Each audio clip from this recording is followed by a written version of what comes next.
afternoon. I'm Jennifer Pullen, the Making Action Possible MAP Dashboard Coordinator and a Senior Research Economist in the Economic and Business Research Center. I'd like to welcome you to today's MAP talk on differential privacy.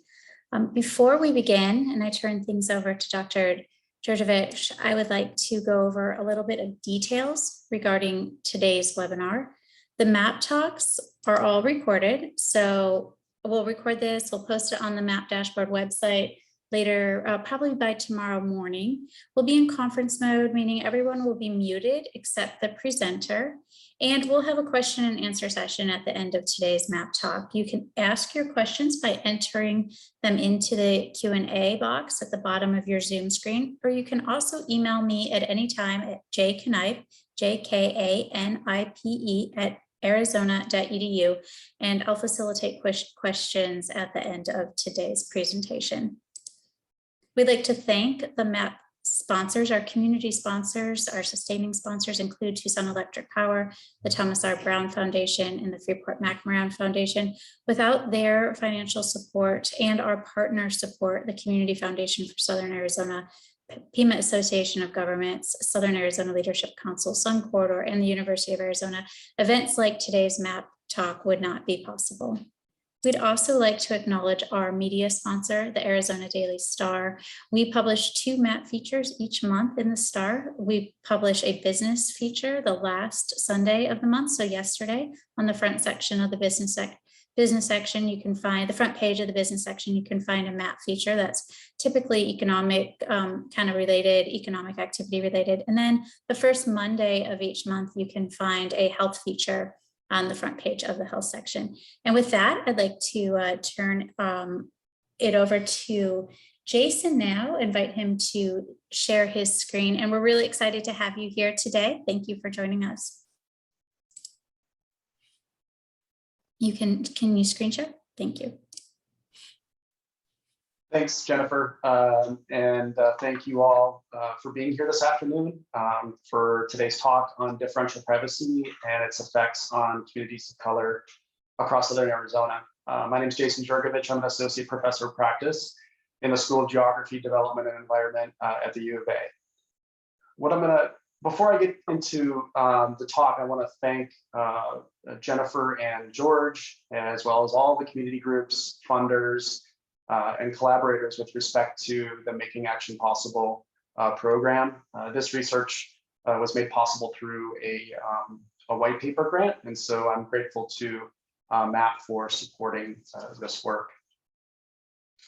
So in April of this year, which in the world of differential privacy is a long time ago, we released a white paper. Nick Chun, who is a PhD student in the School of Geography, and I released a white paper, and that's going to be the overarching focus of what I'm going to focus on today. This research is ongoing, so I'm going to give you an update as to what sort of high-level update as to what was presented in the paper, and then a little bit more of a current update with respect to some of the final decisions that were made by the Census Bureau relating to 2020 census data. Specifically, what I want to talk about today is, I think it's important to underscore the importance of the decennial US Census, which I know for many of you, you're quite familiar with, but I think it's worth underscoring that, and then talk about disclosure avoidance and what that means and why it's relevant for census data. Specifically, I want to highlight Title 13, previous methods of disclosure avoidance that were used by the Census Bureau, and new methods of disclosure avoidance, including differential privacy and the related implications for census data. The research questions that we outlined in our white paper that was released in April, a little bit about demonstration data, which are the data that we used and serve as the backbone of our analysis. And then some findings and takeaways, which some of them we have outlined in the white paper, and I've updated sort of future directions based on the new release of, I should say, the new establishment in terms of the final production values for differential privacy. So the importance of the decennial US Census, as most of us know, it serves as the backbone of American democracy, Article 1, Section 2 of the Constitution. mandates that we conduct a decennial census, meeting every 10 years. And that serves as the backbone of congressional representation, allocation of House seats across the country, as well as electoral votes, and also supports what many states are busy with doing now, which is redrawing congressional districts based on population changes over the past 10 years, as well as state and local political redistricting. A couple of other things I think are worth mentioning with respect to the importance of the census is that the data are used to enforce voting rights and civil rights legislation. The data are the population benchmark for many different surveys that the US Census Bureau conducts, including one of the most heavily cited surveys and relied upon surveys, which is the American Community Survey, and is essential for regional governments, community groups, and planners to make sound and equitable, focused, data-driven decision-making. So these data are really essential for all of these things. Not to be forgotten is the role in which the decennial data play in terms of influencing federal funding. So in 2016, Andrew Reamer at George Washington University crunched the numbers, and based on 2010 data, Arizona received $20.6 billion in federal funding that was guided by the last census, Census 2010.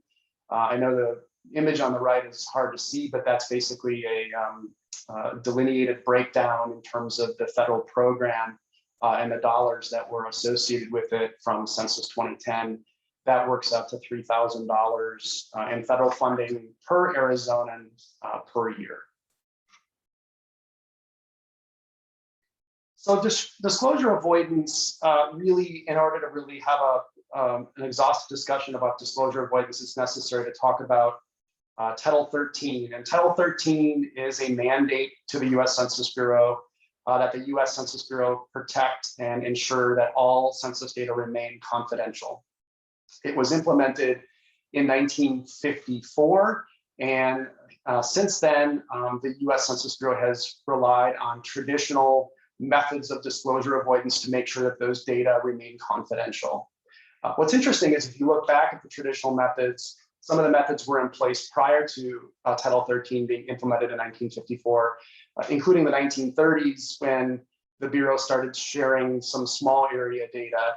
And then following the 1954 passage of Title 13, specifically in the 1970 census, there was whole table suppression. In 1990, the Bureau implemented a method called data swapping. And in the 2020 census, the methods that were used included imputation as well as table and cell suppression as methods that were used to guarantee that the data remain confidential.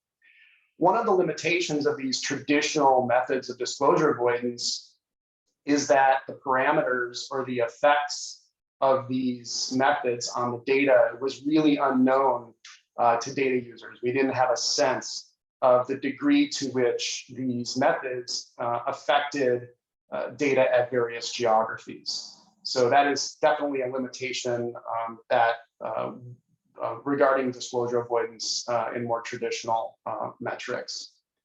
The issue and really the crux of why many of you are probably interested in this talk, as well as the effects on the census and what has sort of guided most of the research to this point, is that traditional data methods are no longer effective in today's data environment.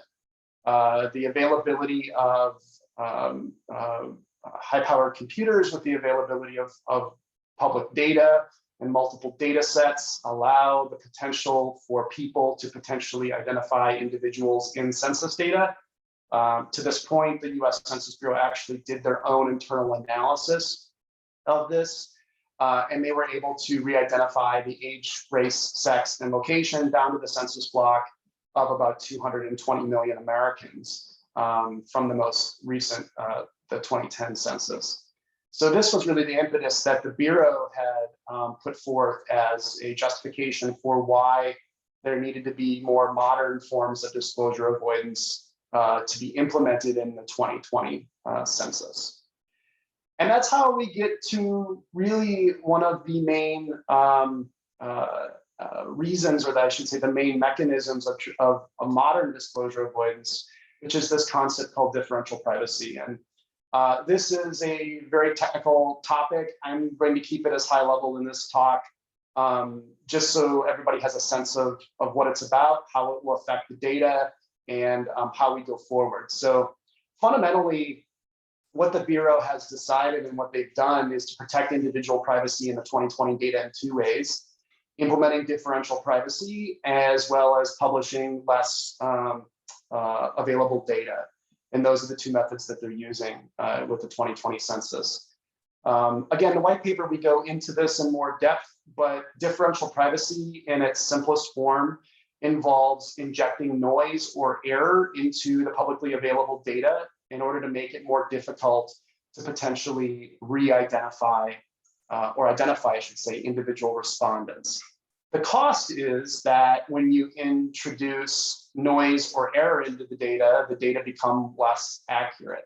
And so that trade-off is something that the Bureau has to ultimately, and did ultimately, make a decision regarding what level of noise was implemented into the file.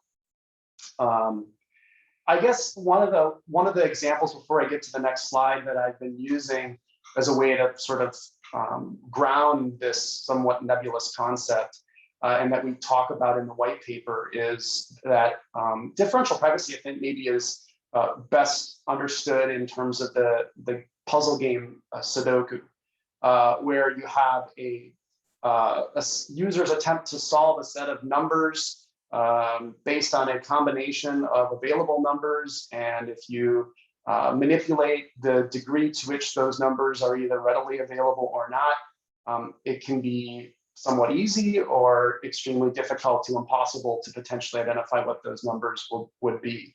And that at its sort of core element is akin to what differential privacy is trying to do. So one of the examples that I used in the white paper, was a local census tract in Tucson to illustrate the effects of differential privacy. And this is with data that we use in the white paper, and I will come back to this slide at the end of the talk and show you what the data look like with the final production values that were used in the 2020 census. So this tract, which I know is really not easy to see on this map, it's this one right here, 25.01. This line right here is Interstate 10. This is a tract near Santa Cruz Park, just south and west of downtown. You can see here that these data from Census 2010 show the Black African American population in this tract to be 243 individuals, 6,200 total population in the tract, which means that this tract in 2010 was roughly 4% African American. What would have happened with differential privacy based on the earlier versions in terms of the demonstration data is that the actual number of Black African American individuals of 243, the noise would have been injected into this tract that would have made the actual value 381. And so that difference of roughly 140 individuals in this case would really fundamentally change any degree of specific analysis looking at population change between 2000 and 2010 in this tract. The actual, meaning the actual population change, was a decline from 282 to 243, a decline of 39 individuals. With differential privacy in the early demonstration files, it would have been actually a growth of 100 individuals in this tract. So the takeaway, I know that's sort of getting into the minutia of this, but the takeaway from this is that differential privacy has the potential, as we talked about in the white paper, to produce less accurate data at smaller geographies, so sub-county geographies in particular, census tracts, census block groups, and blocks, as well as communities of color, because these populations, these subpopulations, require more noise or error to protect individual privacy. And that really serves as the heart of our analysis that we looked at in the white paper, which was we looked at census tracts in Southern Arizona, particularly for communities of color in particular. So just to remind you as to the research focus and the questions that we asked in the white paper, we wanted to know the extent to which the noise that would be implemented by differential privacy, what it would look like, in particular, what it would look like for communities of color in Southern Arizona, as well as not just sort of doing this as an academic exercise, but really understanding the limitations to how it would affect data-driven and equity-focused governance. And that really was the heart of what we focused on in the white paper. Specifically, to do that, we asked two questions. Number one, how reliable are differentially private data for Arizonans of color? And then second, to what extent does differential privacy introduce unequal data distortion among Arizonans of color across sub-county geographies? As I mentioned to you a little bit ago, our analysis was in a study area of 4 counties in Southern Arizona: Cochise, Pima, Santa Cruz, and Yuma counties. And our sub-county geography was the census tract. And the reason for choosing the census tract, as we talk about in the white paper, is because it is one of the most commonly used sub-county geographies by community groups, regional governments, as well as researchers for examining unequal effects, as well as implementing policy. So the data that were used for the background of our analysis was a set of demonstration files. And these files were publicly available, so researchers could assess the potential effects of differential privacy across various geographies. The Census Bureau ended up releasing the data specific to 2010 data. So we were able to take, as I showed you in that census tract in Tucson, for the Black African American population, we were able to assess the actual count from 2010 versus what the count would have been if differential privacy was implemented. So all of the analysis relates to Census 2010 data. The Census Bureau fundamentally, each of the demonstration files includes a separate or distinct privacy loss budget, which is a value which is denoted as epsilon, where the lower the value of epsilon, meaning the smaller the value, that means that there is a greater amount of privacy and less accurate data. As that epsilon increases and gets bigger, you're at this end of the continuum where you have more accurate data, but less privacy. So the challenge for the Bureau was figuring out where within this continuum should the privacy loss budget be set at. And so when they released these demonstration files, each demonstration file had a value privacy loss budget for individuals and a privacy loss budget for households. And so that is really important to really understanding how each of the demonstration files differ.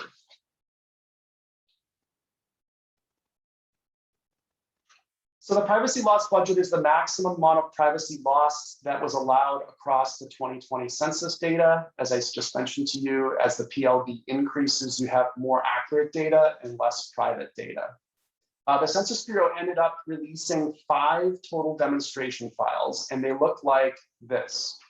So the first file off to the right here was released in November of 2019, and the privacy loss budget at the person level was 4.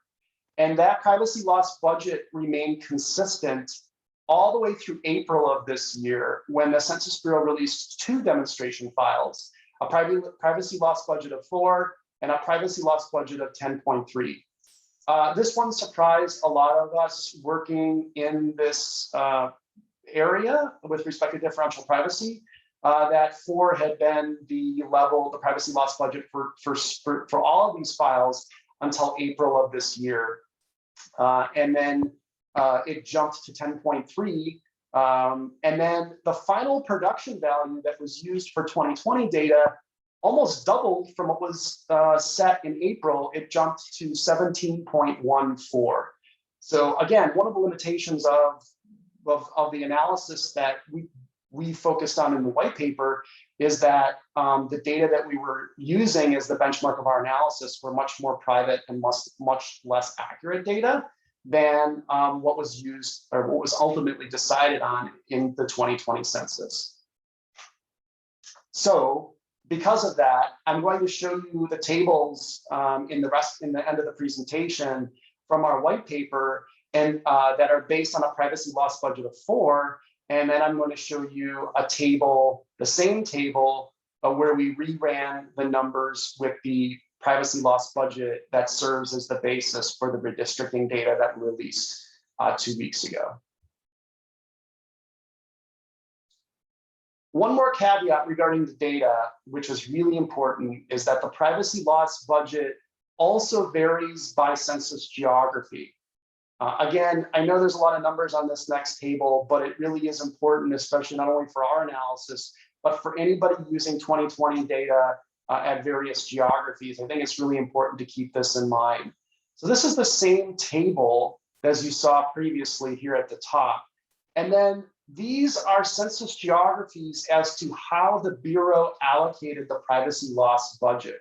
So you can see here that our analysis, which was based on the tract level, 12% of the privacy loss budget was allocated to the tract. In the September files, they increased it a little bit, which meant less private data, more accurate data. Then it dropped in April and then increased in the final value up to 17%, which if you're doing, the takeaway here is if you're doing analysis of the census tract with 2020 data, you have more accurate data and less noise. But there's an important but here, which is if you look at the block, the smallest level of geography, the block had a privacy loss budget that was akin and equal to the tract. But look at what happened at the end here with respect to the amount of privacy loss budget at the block level. So this actually is something that is an ongoing data point many people are still looking into, is the reliability of census data at the block level, the smallest level of geography. Because the privacy loss budget was so much less at the block level, that means that 2020 data at the block level are much noisier and less accurate than the earlier demonstration files. So that takeaway is what I just explained here. The July 2021, the final production data is much more accurate and less private than the 2019 vintage. So to the questions that we posed in the white paper, based on those demonstration files and the privacy loss budgets, as well as what was set for the final production value, I want to go through and really talk about some of the high-level findings that I think are important for all of us to be aware of as we engage and use Census 2020 data for data-driven policymaking. The first one in the report finding was that we found that differential privacy error was severe for non-Hispanic populations of color and negligible for non-Hispanic white and Hispanic Latino populations at the tract level in Southern Arizona. And let me show you that table from our white paper. So this shows you, this is across the 4 counties, and this is the median population for each of the racial ethnic groups across all tracts in Southern Arizona. And the middle column is the median absolute error associated with differential privacy based on the data that we used in our white paper, which again was the demonstration file from November of 2019. What you'll notice is the relative error, again, as I just alluded to in the previous slide, is small, relatively small for white, non-Hispanic Latino, as well as Hispanic Latino populations, but was pretty significant across all other racial ethnic groups in Southern Arizona. And that led us to really sound the alarm in the white paper with respect to the limitations for equity-focused, data-driven policy. The good news is because the privacy loss budget was increased so significantly for the final 2020 data, we reran this table and still have some ongoing work here that we will make available. This is what the table looks like with the final production values as the same as above. And you'll see not only did the relative error fall for the white non-Hispanic and the Hispanic Latino populations, but the relative error fell quite significantly for the American Indian, Alaska Native population, Asian population, Black African American, and Native Hawaiian and other Pacific Islander, as well as people identifying as some other race and people who identify as multiracial. So that's, I think, good news for us, not only in Southern Arizona, but for many communities across the country in terms of having more accurate data.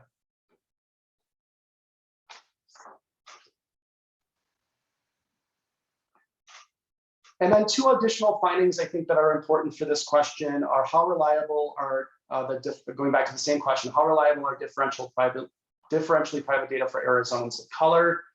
Initially, our report had said that the error associated with differential privacy renders data for non-Hispanic populations of color unreliable across many census tracts in Southern Arizona.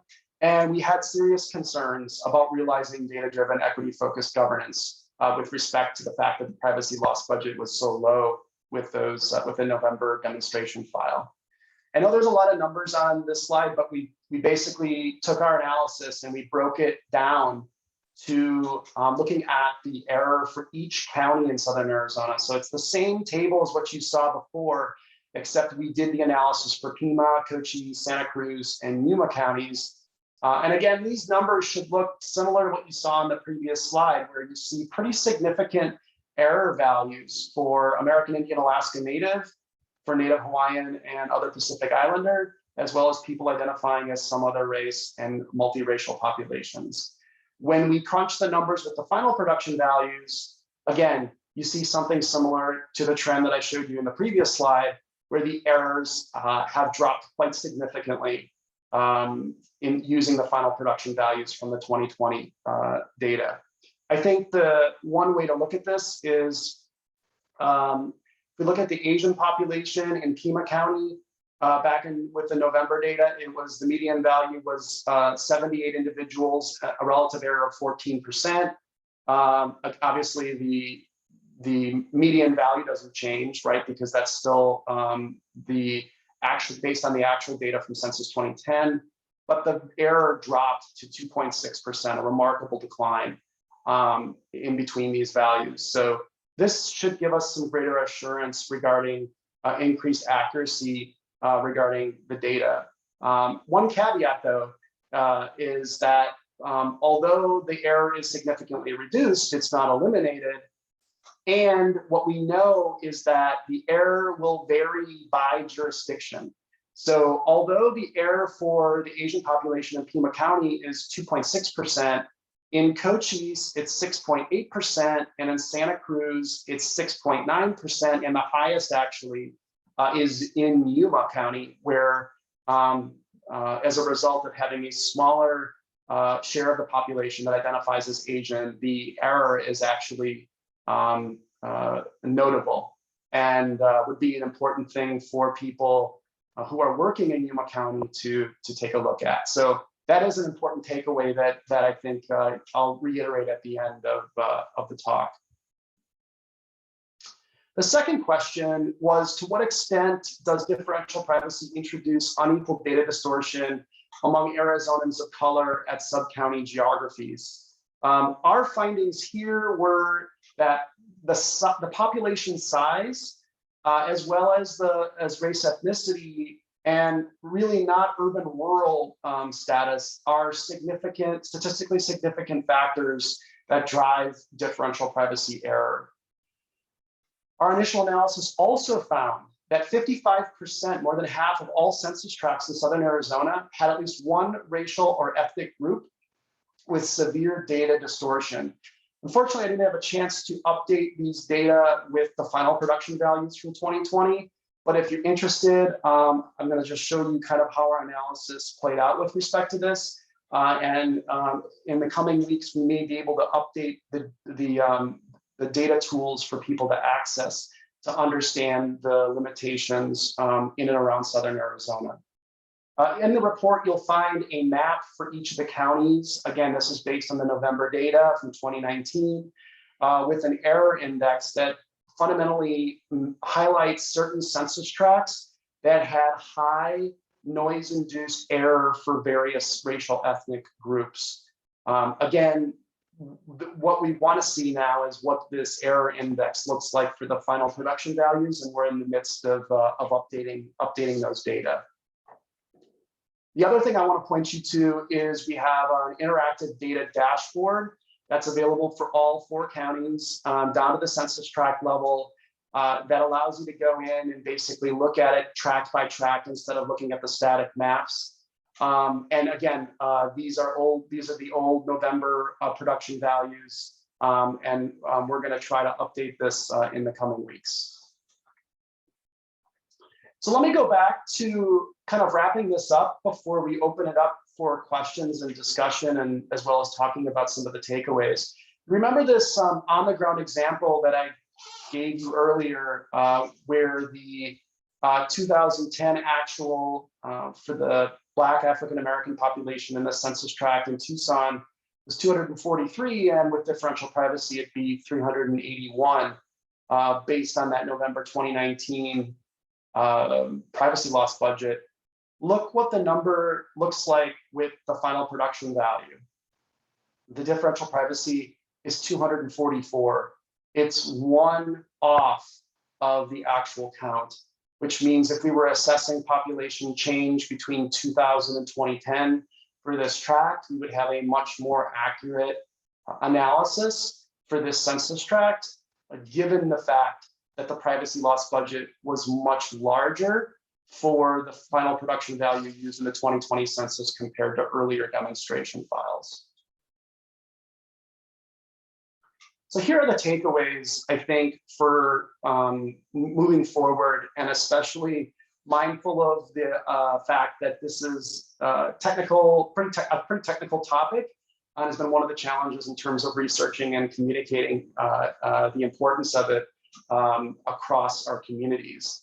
Number 1 is the good news, and the good news is that final production values make the 2020 census data significantly more accurate because the privacy loss budget was ultimately increased. So that's definitely, I think, something for us to think about and to be grateful for. Many of the disconcerting findings that we outlined in the April white paper across census tracts are less of an issue in a very significant way, but they're not eliminated. The data still contain a degree of error, and so that is an important thing to keep in mind. And of course, our analysis was based at the census tract level, and as I showed you on the table, the privacy loss budget varies by census geography. So depending on what your level of analysis is, it will be especially important for you to be mindful of the degree of error within those particular data. An important caveat, I think, is that the trends that I showed in these slides, as well as what we've seen across the country in terms of some early data analysis, is that the error is very place specific. So the error in Pima County, as I showed you in the table, is not going to be the same degree of error for a particular racial ethnic group than what people in Santa Cruz County are going to have to be mindful of. As a result of that, it's going to be incumbent upon planners, policymakers, decision makers, community groups to really be mindful of the degree of error for, in this case, various racial ethnic groups within their community. So our recommendations are as follows. As I just said, is researchers and planners will need to critically examine the demographic profiles of their study areas to make sure that everybody has their arms around the degree to which differential privacy is affecting the accuracy and reliability of the data.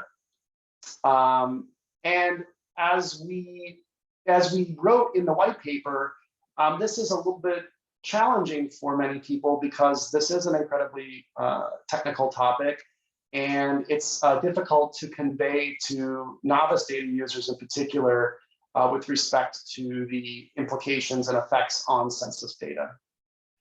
Number two, we have a number of examples out there from various communities across the country. I just saw one this morning on Twitter from an analysis in Virginia that block level data are exceptionally noisy. And wherever possible, if you're doing any analysis using census block data, you should try to aggregate the geographies to address the fact that those blocks contain a high degree of noise. So this is really something that I'm interested in looking at for Southern Arizona moving forward, is to understand how differential privacy, in particular the final production values, are affecting our reliability of block level data. And of course, many of you, obviously we use block level data as the building block for redistricting. We also use block level data for aggregating them to customize neighborhood geographies. So cities, counties, as well as regional governments that do that using GIS will need to be mindful of this in terms of doing that type of work. Number three, I want to remind everybody that the Census Bureau has put out fitness for use statistics, which help data users interpret the degree of noise that accompany the census data. Wherever possible, I would recommend consulting those fitness for use statistics to make sure you have a good sense of the degree to which the error are affecting the data that you're using from the 2020 census. And then finally, I think it's important for us to remember that the data use cases for data users are really important, and the Census Bureau takes those examples and those case studies and considers them in part of their decision making. I'd like to think that the earlier versions of the research that were conducted by numerous individuals and organizations around the country showing the problems associated with those earlier demonstration files did have a material effect in terms of the DCEP, which is a committee from the Census Bureau to relax some of the privacy loss budget allocation and to make that a basically provide for more accurate data and less noisy data in the final production value. There is a way to do that, and I didn't put the email address in here, but if you're interested in having that direct line to folks at the Census Bureau, I can share that email address in the chat after I finish up here. As I mentioned, my final point, research is ongoing. Our original analysis was at the track level because of the numbers we had seen with respect to the privacy loss budget. I think the track level for most cases will be okay. And so there's a lot of focus now on trying to understand the degree to which this is affecting block level data. So that's where Nick, Chun, and I are going to be headed moving forward. So stay tuned. So I hope this was helpful. Thank you so much for listening, and I appreciate it. Jason, thank you so much. We have a couple questions. I'll start with one. We have some questions here in the chat, and I want to mention to everyone, if you have questions, please feel free to enter them either in the chat at the bottom of your screen or in the Q&A box, and we'll be notified of those questions. So the first question is, was the census effort to protect confidentiality successful? And do you think differential privacy worked? I think that there's been a lot of discussion about actually what the privacy loss budget of 17.14 means for individuals. I've actually seen some folks who, particularly on Twitter and some discussions, who are differential privacy experts, suggest that that level of differential privacy is actually too high in terms of protecting individual privacy.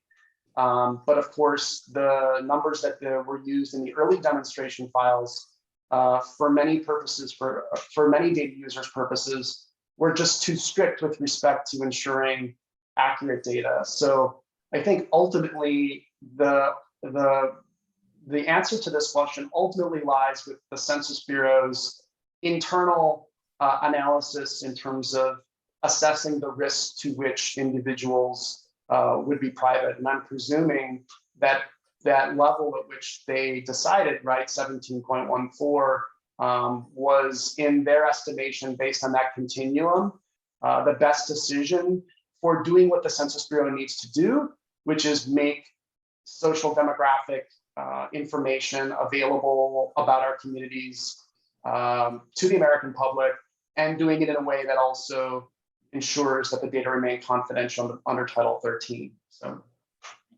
do you know if the Census Bureau is considering differential privacy for other data products, like the ACS, American Community Survey, or if other government agencies like the BLS and the BEA are considering implementing something similar? Yeah, I don't know if I mentioned this in my remarks, but the differential privacy actually has been used by the Bureau in other programs for a number of years, including a program that many on the call might be familiar with which is the LEHD on the map application for commuting data. So looking at commuting flows from county to county and census tract to census tract.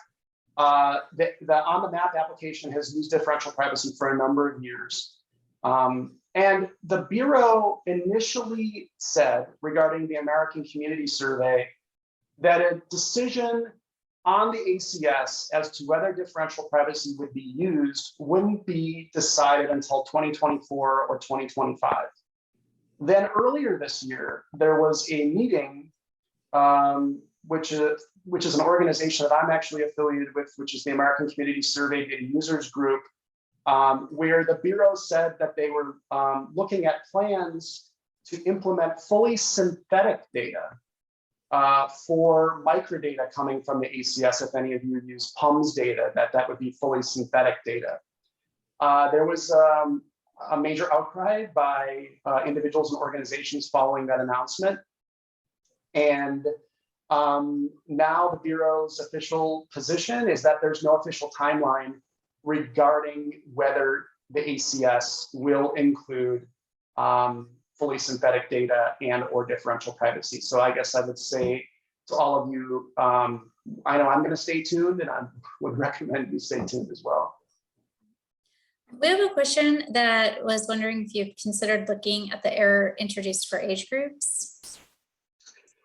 That's a great question. I have not looked at age groups, but certainly that would be really important now, knowing the degree to which the error are so noisy at the block level, for us to have a sense of blocks that may be disproportionately older or disproportionately younger, the degree to which the noise is affecting populations on either end, whether it be, say, population 65 and over or children. And I haven't looked at that. That's a great point. If I have extra time, I may do that, and or I may look and see. I know that there's a scholar in back east, and I'm blanking on his name right now, who does a lot of work for the Annie E. Casey Foundation, and I will, if I remember his name, I'll put it in the chat. But that's a really good question. Great. Thank you. I have one more question for you, and that is what you meant by the term invariant and how it's relevant to differential privacy. Yeah, so one of the things is, I encourage folks as they're digging into this topic, is that not all noise from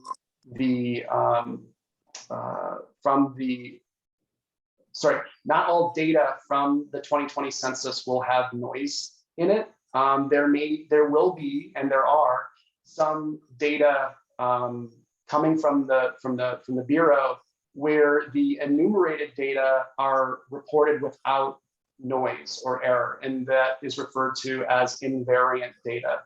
The Bureau announced a couple months ago that the invariant data, the data that would contain no error, would be the total population in each state, the total housing units in a given block, as well as group quarters facilities by block. And so if you're using any of those three data examples, you are using the data as enumerated that do not contain the error.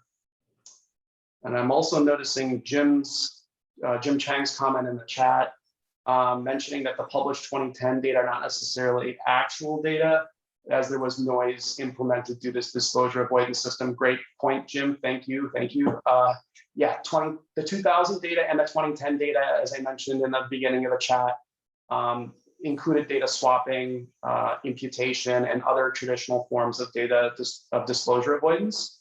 And so the data that are reported at the block level do contain those traditional disclosure avoidance techniques, and those numbers can and very often do likely differ from the actual enumerated value. We just got one additional question here about what issues you anticipate there might be between household versus population information. That is an ongoing, it's a great question, an important question, and something that is actually quite disconcerting is a lot of analysis that has come out, including my friend and colleague Beth Jarosz, based in San Diego, has done a lot of work in California, looking at this, where we have some weird anomalies between the relationship between housing units and population not matching up. And so I haven't had a chance to do that in Arizona. I don't know if anybody on the call has some insight on that, but that research is ongoing all over the country as people pour into their local data to understand the degree to which these anomalies exist. Well, we'd like to thank you so much for joining us today and for the white paper that you wrote for the MAP dashboard. I want to share here with our viewers where they can find your white paper on the MAP dashboard. Can you see, Jason, can you see the screen here, the MAP dashboard screen? We have this rotating slideshow here, and if you rotate through it right here, you will find the white paper that Jason and his colleagues wrote on the effects of differential privacy. We encourage you to check that out, to read it. It's got a lot more detail in it. In the future, if you come back and it's not in our slideshow, you can find it here in our library section, and it will be listed over here on the left under MAP Talks. So thank you so much for your time and for joining us, and for all of you that participated in today's MAP Talk. I would just add, Jennifer, that if folks have any questions or want to continue the conversation, please reach out to me via email, and I'm happy to chat further about it. And as we make more information available, I'll be releasing that as well. Wonderful. Thank you. Have a wonderful day, everyone. Bye-bye.